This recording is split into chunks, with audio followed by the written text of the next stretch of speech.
Clasificación B, bajo supervisión de un adulto.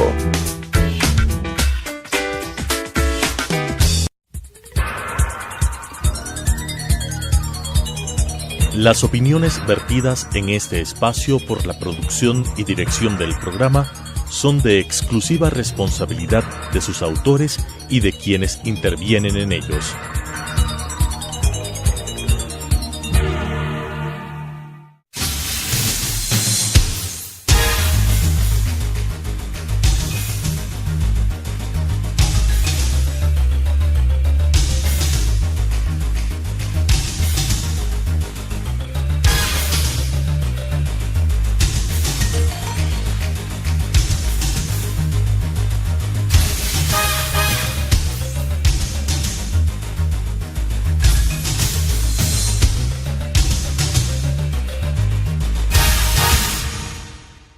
Bienvenidos, buenas noches a un programa más de debate jurídico del Colegio de Abogados de Pichincha.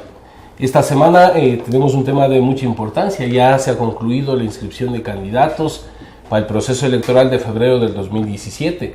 Entonces tenemos algunas inquietudes, para lo cual queremos agradecer en nombre de nuestro colegio a dos distinguidos catedráticos, abogados conocedores de la materia. En primer lugar, queremos agradecerle al doctor Arturo Moscoso Moreno, doctor en jurisprudencia, máster en ciencias políticas por la Flaxo, a la vez catedrático. Gracias por aceptar la invitación.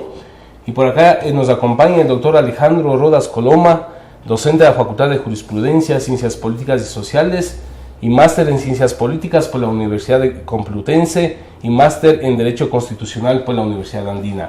Bienvenidos. Arturo, vamos a empezar contigo entonces. Hoy que ya tenemos 8 binomios para el próximo proceso electoral, quisiéramos que nos ayudes qué características deben reunir los candidatos a presidente, vicepresidente, asambleístas, tomando en cuenta que los asambleístas tienen un papel fundamental, que es el de legislar. ¿Qué perfil deben tener nuestros candidatos?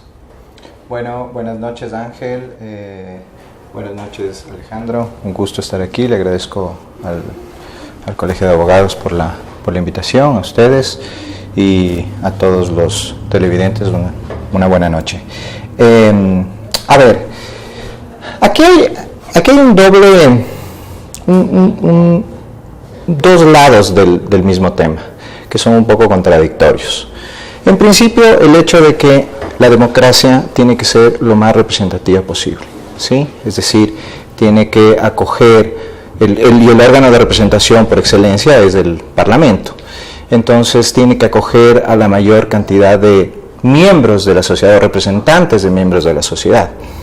En ese sentido, pues, debería ser asequible a cualquier ciudadano, ¿sí? Pero evidentemente esto choca con el hecho de que para legislar, siendo el órgano legislativo el más importante en cuanto a la división de poderes, porque es el que promulga las leyes, pues definitivamente deberían los legisladores tener una preparación mínima para poder legislar, ¿no? Entonces, evidentemente, poner requisitos demasiado severos se vería como antidemocrático. Pero claro, poner en manos de personas poco calificadas el destino de los 14 millones de ecuatorianos en cuanto a legislación se trata, pues también es un riesgo grave, ¿no? Entonces creo que hay que saber equilibrar esos dos requisitos que tiene la democracia. Interesante la opinión de Arturo. Alejandro, porque la inquietud que está saltando en la población, no solo en los abogados, es que hoy que están inscritas las listas encontramos que un buen número de partidos políticos ha escogido como candidatos a personas vinculadas a la farándula. ¿Cuál es el objetivo? Porque si la función es legislar, hacer leyes, ¿qué se busca con eso? ¿Ese es el mejor camino para escoger los candidatos? Bueno, muy buenas noches, distinguidos compañeros de esta mesa. Agradezco mucho la gentileza de Ramiro García Falconi, quien es el presidente del Colegio de Abogados de Pichincha, a Ángel y lo propio al doctor Arturo Moscoso. En la perspectiva del análisis que ustedes me plantean, yo quiero englobar algunas cosas. La primera que precisamente es la Constitución, a través de estos derechos de primera generación, derechos civiles y políticos, que secundan que distinguidas personas, como no tan distinguidas personas, puedan ser candidatas a la Asamblea Nacional. Es el caso de que yo me topo con mucha sorpresa que varios partidos políticos que más bien deberían vender y ventilar una doctrina, un análisis ideológico, filosófico, están apostando a que cuadros como Tico Tico, sin desmerecer su persona, opten por ser candidatos a la Asamblea Nacional. Me parece que aquí lo que se está ventilando es la permisión constitucional que acabo de referir, por un lado, y por el otro, existe poca vinculación desde los sectores sociales con los políticos en el sentido de una formación que incremente el interés político, de que hayan actores cualificados. ¿A qué crees que se debe esto, Alejandro? Yo creo que responde a un problema estructural. El problema estructural de fondo es que el gobierno de turno, que lleva 10 años en el poder, lo único que ha permitido es dividir, por un lado, a los movimientos y organizaciones políticas, y por otro lado, contrarrestar con funcionarios que sean obsecuentes al interés político de quien detenta el poder. Entonces me parece importante decir que los actuales actores, estos cuadros de farándula, obviamente también responderán a políticas o actores eminentemente populistas o a acciones determinadas que le interese al poder en el sentido del control. Por supuesto. Entonces, Arturo, resulta de que el Consejo Nacional Electoral hoy está en la mira de los ciudadanos, del pueblo ecuatoriano, para ver su accionar en el proceso electoral. Sí nos llama la inquietud por experiencias anteriores, donde se ha visto la diferencia en las campañas entre la aplicación del poder del Estado y los que no son parte del poder. ¿Será que el Consejo Nacional Electoral nos garantiza un control igualitario de la campaña electoral? Bueno, la verdad, Ángel, yo tengo mis serias dudas al respecto, porque el Consejo Nacional Electoral ha demostrado que no es totalmente independiente, ¿no? ¿Y por qué? Esta no es una acusación basada en supuestos. Vamos al tema del fútbol. Hemos visto en las últimas semanas a nuestra selección jugando algunos partidos de fútbol, y podemos ver claramente cómo, si ustedes ven los canales nacionales, cómo se hace propaganda, comerciales de lo que ha traído esta supuesta revolución ciudadana en estos casi 10 años de gobierno, ¿no? Los grandes beneficios, los grandes logros, supuestos logros que ha tenido la revolución ciudadana en estos casi 10 años, eso evidentemente a mí me parece propaganda electoral. ¿Sí? Porque no nos olvidemos, Arturo, está en la retina de los ecuatorianos la sabatina previo a elecciones en el último proceso electoral. Claro, y la sabatina que además fue terrible y vergonzoso el papel que jugó el presidente del Consejo Nacional Electoral en esa ocasión, porque lo único que se atrevió o se animó a hacer fue pedir hacer una solicitud de que por favor, si es que quisiera el presidente abstenerse de hacer la sabatina, pero no fue una orden. En elecciones, en época electoral, el Consejo Nacional Electoral es uno de los órganos más poderosos del Estado y tiene un control absoluto sobre estos temas. El presidente del Consejo Electoral podría haber impedido la realización de la sabatina tranquilamente, podría impedir la transmisión de estas pseudo propagandas. El Código de la Democracia tiene claramente establecido qué es lo que se puede transmitir en relación al gobierno, en relación a las acciones del gobierno, y el hacer apología de lo maravilloso que ha sido la Revolución Ciudadana no es una de esas. ¿Sí? Entonces, definitivamente, y esto va de la mano con el tema de cómo a través del sistema electoral y de las elecciones se está configurando una suerte de autoritarismo electoral, en los términos de Andreas Schedler, el politólogo, un politólogo que analiza el tema electoral, y y se está inclinando la cancha evidentemente hacia actores políticos relacionados con el oficialismo.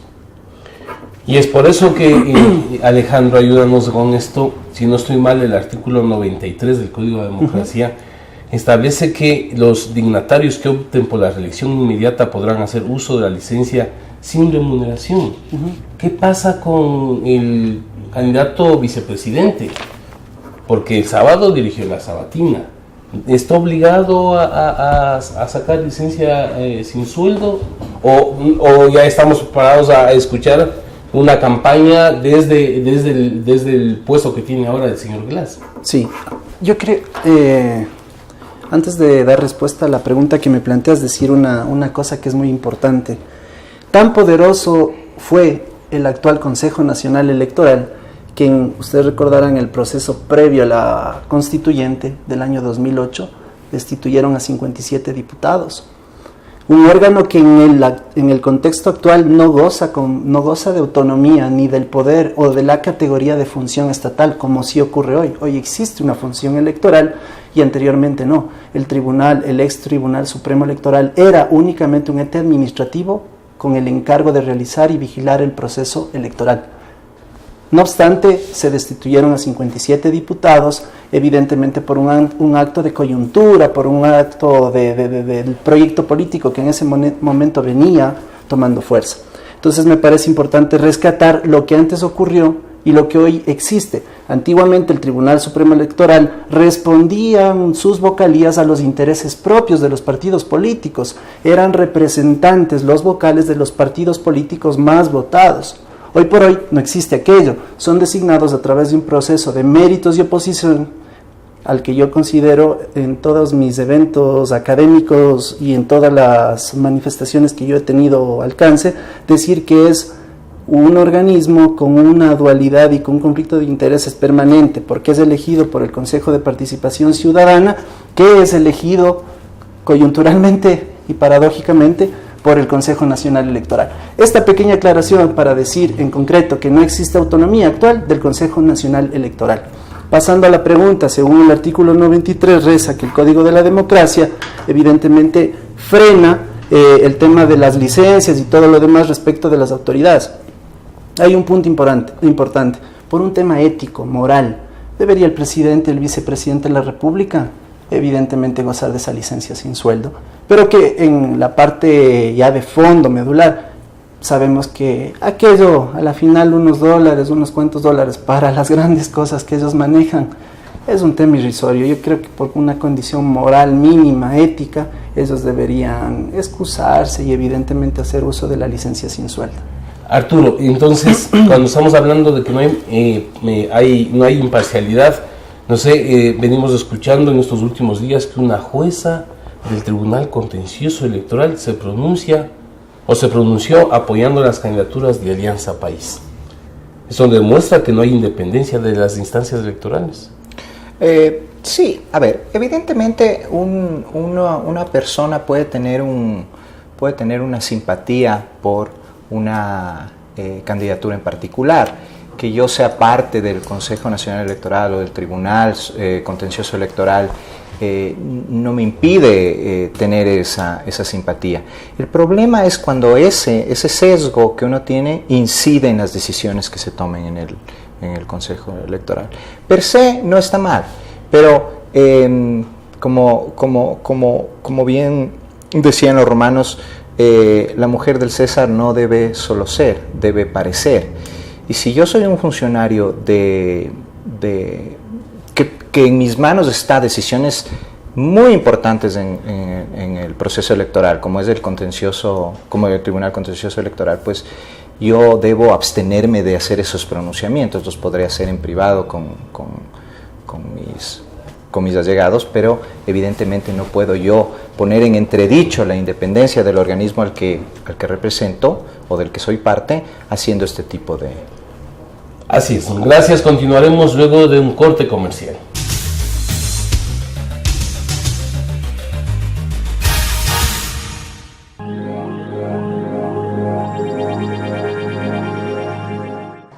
Adriana, cancélame todas las reuniones. No voy a ir a la oficina. Estoy con una jaqueca que no aguanto. ¡El jefe no viene!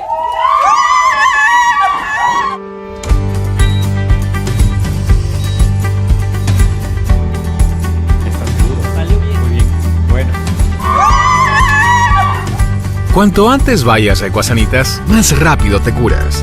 La empresa de medicina prepagada que cuida de ti. Ecuasanitas. Es bueno estar sano.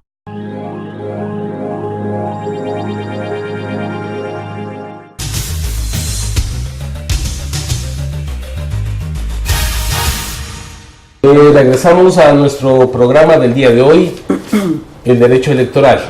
De debate jurídico, programa del Colegio de Abogados de Pichincha, con nuestros invitados del día de hoy, el doctor Arturo Moscoso Moreno y el doctor Alejandro Rodas Coloma. Entonces, Alejandro, para ir en la temática de esta noche, nos inquieta de que por una resolución se dio por terminado a las juntas intermedias. Explícanos un poco cuál es la intencionalidad de esto. Sí, justamente la noción de haber creado vía Código de la Democracia la Junta Intermedia, básicamente fue ese afán del constituyente en el sentido de controlar que los votos no sean mal usados, es decir, que no existe un fraude electoral, precisamente porque las juntas receptoras del voto, en el contexto de las elecciones a lo largo de la historia del Ecuador, ha demostrado que tiene muchas falencias. Y en esa perspectiva, evidentemente, lo que buscó el constituyente es, con el control de las juntas intermedias, controlar que aquello no ocurra. Entonces llama la atención de que hoy por hoy, precisamente vísperas de un proceso electoral con una serie de críticas, actos de corrupción por parte del gobierno de turno, escándalos y una serie de dificultades que pueden permitir que gane el derrotero que en lo largo de estos 10 años ha venido triunfando, justamente eliminaron las juntas intermedias y ahora el control va a ser desde las juntas receptoras del voto a la junta provincial y la proclamación de resultados a través de cada dirección o delegación provincial para posteriormente pasar al Consejo Nacional Electoral. Me parece preocupante aquello y lo que yo sí invito a la ciudadanía, a los trabajadores, a los abogados, a los profesionales, a los estudiantes, que vigilemos el proceso electoral y que seamos responsables con el voto. No votemos nuestro voto. Gracias. Arturo, también nos inquieta que frente a cada proceso electoral, el Consejo Nacional Electoral establece diferentes diseños del sistema electoral, es decir, resolución tras resolución, y entonces hasta ahora no se unifica adecuadamente las reglas o las reglas están hechas para cada proceso electoral.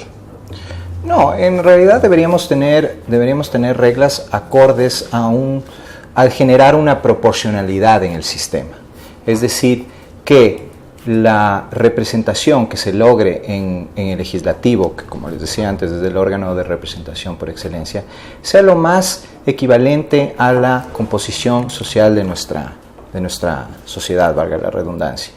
Y sobre todo que no se atropellen los derechos de las minorías, ¿sí? En especial de aquellos partidos pequeños que tienen intereses también muy específicos, como puede ser un partido verde o un partido LGTBI. No hay aquí ese tipo de organizaciones todavía, pero podrían aparecer, ¿no es cierto? El problema es que en el diseño de nuestro sistema electoral, instituido a través del Código de la Democracia, se le reformó previo a las elecciones de 2013 para favorecer al partido mayoritario. Se eliminó el sistema de adjudicación de escaños de Jare y de Jare, ¿no? Sí, teníamos y se modificó por el de Hont o Dont, como ustedes quieran pronunciarlo. Es un apellido belga y en francés pues no suena la H es muda, entonces lo correcto sería Dont, pero es irrelevante. El tema es que con este sistema la asignación de escaños favorece a los partidos mayoritarios. Si nosotros analizamos los resultados de las últimas elecciones, podemos ver que Alianza País, con una votación de aproximadamente el 51-52%, obtuvo el 80%, casi el 80% de control de la Asamblea Constituyente. Con las últimas simulaciones electorales que nosotros hemos practicado, se puede ver que al día de hoy, con los resultados de las encuestas que están circulando,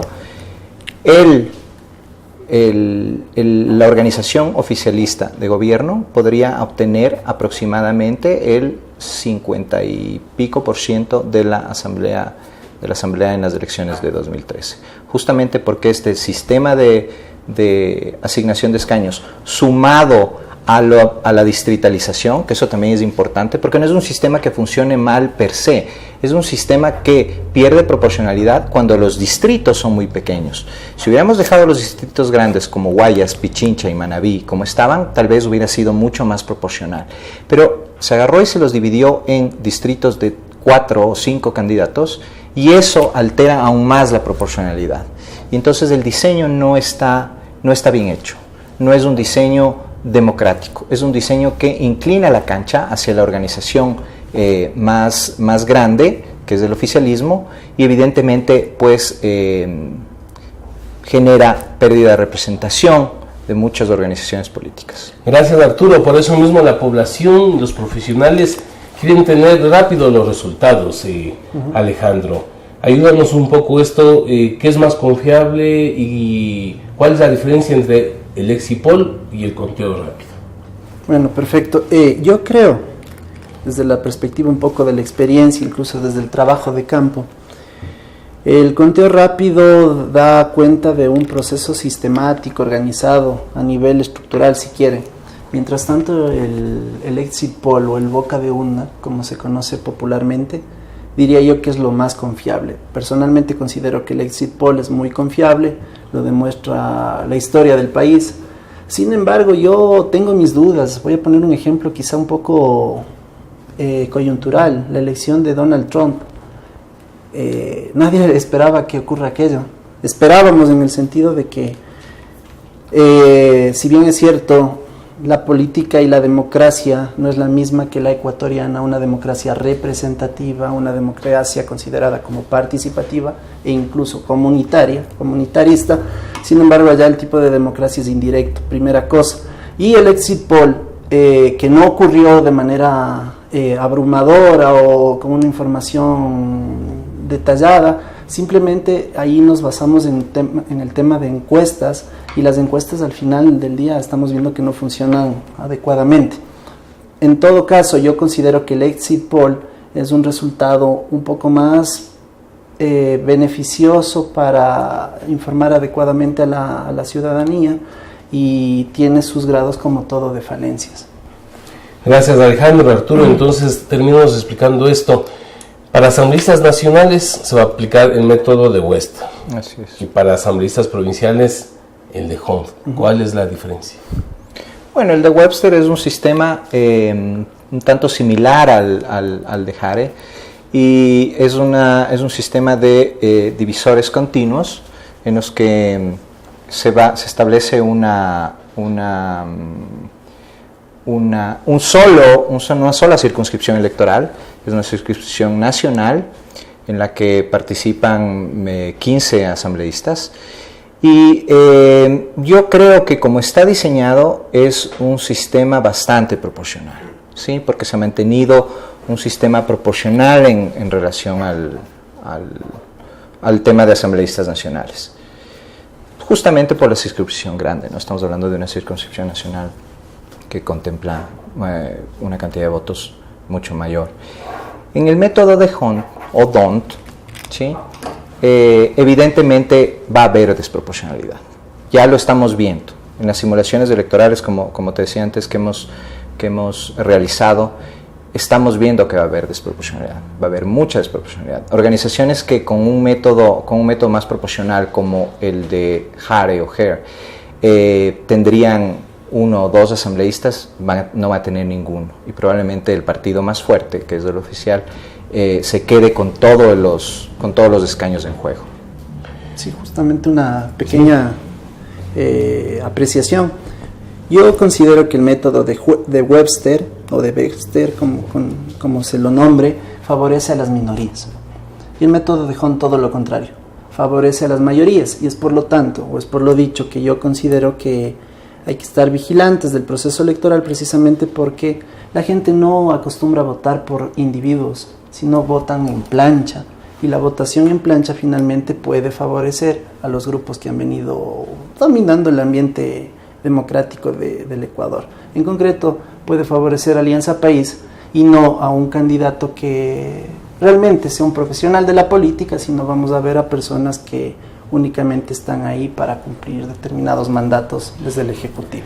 Queremos agradecerles a nuestros invitados, es decir, el debate jurídico continuará con estos temas, porque lo que el pueblo ecuatoriano busca es que en las elecciones de febrero del 2017 se respete la decisión popular. Buenas noches. Las opiniones vertidas en este espacio por la producción y dirección del programa son de exclusiva responsabilidad de sus autores y de quienes intervienen en ellos.